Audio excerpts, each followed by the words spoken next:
Hey YouTube, this is RobinUts1 here, and I'm here to quickly do a review for episode 20 of Gotham. This episode was actually a marked improvement from the last episode.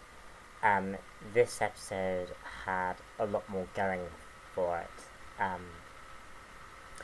And I really got more interested in what was going on. And it might not be the most exciting of arcs, but it definitely was a good story. So we basically have the aftermath of Bruce and Selina having interrogated / killed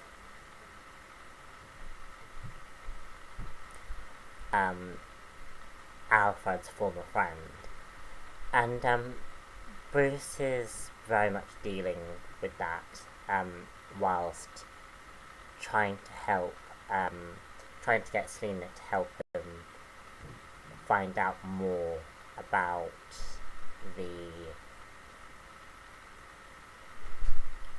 Wayne enterprises. I kind of like the interaction between Bruce and Selina this episode. These two child actors do such an amazing job in these roles. The actress playing Selina, quite frankly, she is the best actress who's ever played Catwoman on screen. She's really, really good. I really like her character. She's got very much the same similar vibe as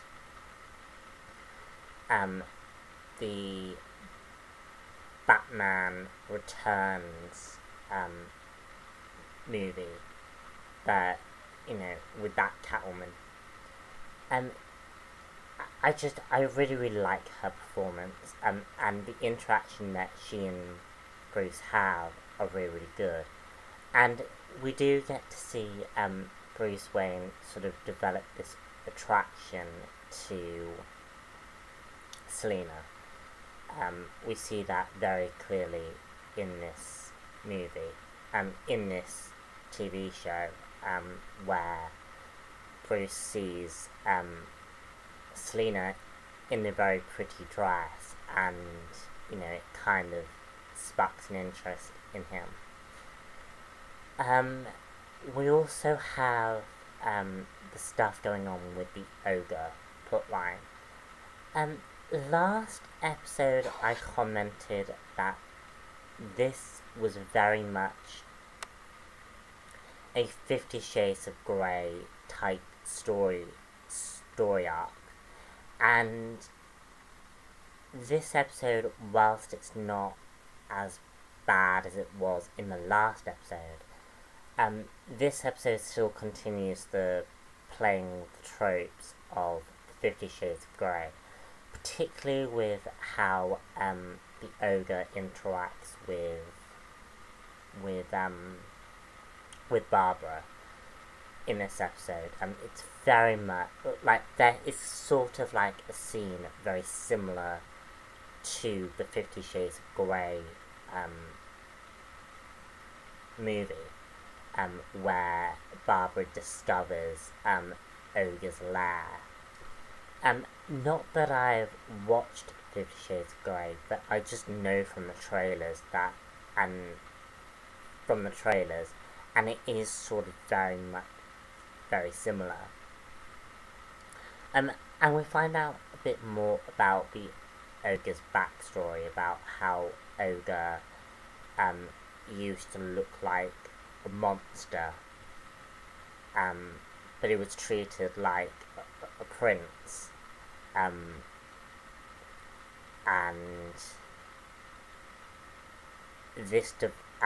during the years interacting with the woman of the house that his father worked for, we realise that Ogre developed this psychosis. And Milo Ventimiglia, I butcher that name all the time, plays a really, really good villain. I hope that they do keep him on, actually, as a villain. And also, you can also actually make Ogre as a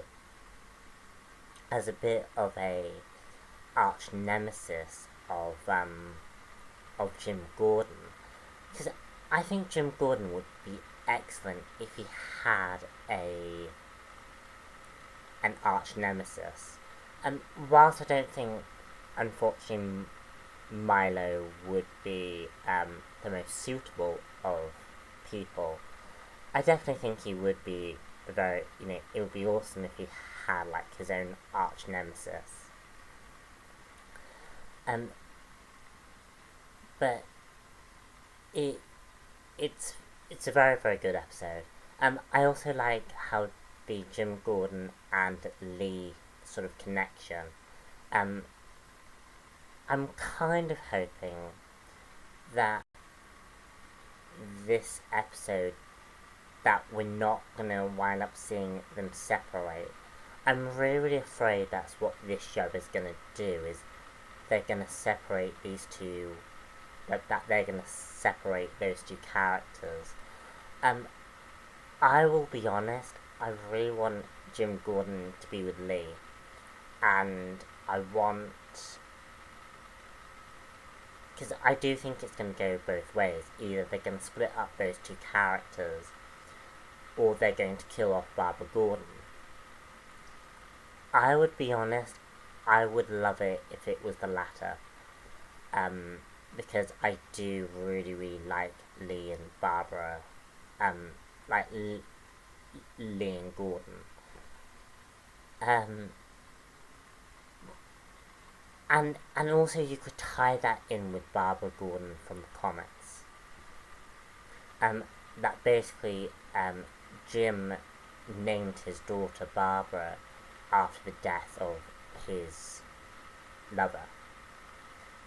A little bit weird, but it would work.